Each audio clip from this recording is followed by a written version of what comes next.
અને આ પબ્લિક આ પાછળ ઊભેલી જે તમામ પબ્લિક છે એ પબ્લિકે તમને મત આપી અને સત્તા ઉપર બેહાડ્યા છે, તો તમારી જવાબદારી છે કે આ પબ્લિકનું જે પણ કંઈ કામ હોય એમને પ્રાથમિક સુવિધા આપવાની તમારી જવાબદારી છે.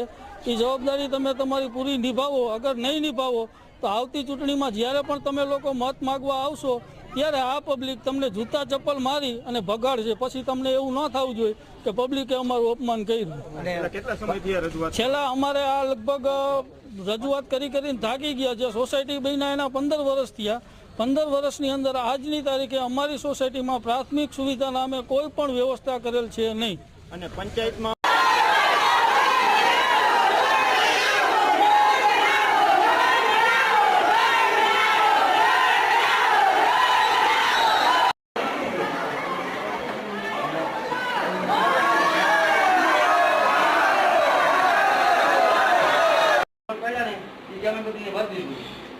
અમારી બે જોડી પંચાયતમાં બોલે પંચાયત શું તમારા રસ્તાનો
જોઈ જશે, એન્જિનિયર આવશે એ જોઈ જશે. ત્યાં કને પછી ગ્રામ પંચાયત ત્યાં શું કરવા માંગે છે પ્રથમ નાગરિકતા છે ને આપણને અત્યારે વરસાદની સિઝન છે.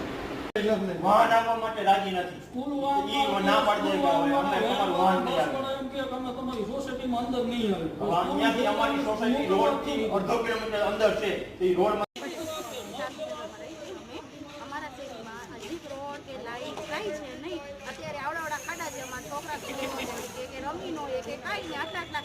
પાણી ભરાય છે. તમારે કરવાનું શું? ધ્યાન દેતા નથી. સરપંચ આગળ જાય. સરપંચ એમ કે અમે શું કરીએ? સરપંચે ના પાડી દે તો અમારે શું કરવાનું?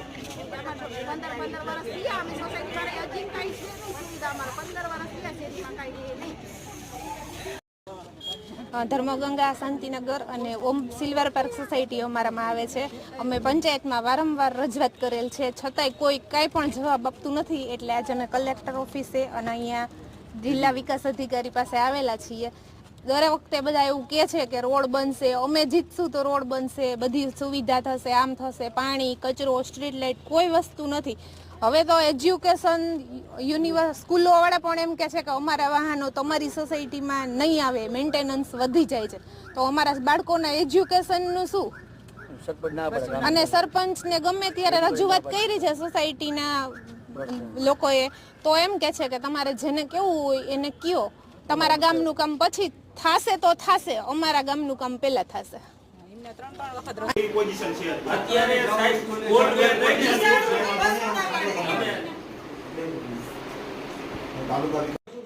શાંતિનગર સોસાયટી અને સિલ્વર પાર્ક આ 3 સોસાયટીના રહીશો અત્યારે તમને આવેદનપત્ર આપવા આવ્યા કે અમારે પ્રાથમિક લેવલના ત્યાં જાઓ, તમારી સોસાયટીના કામ થશે નહીં ત્યારે અમારી ગ્રામ પંચાયતના કામ થશે.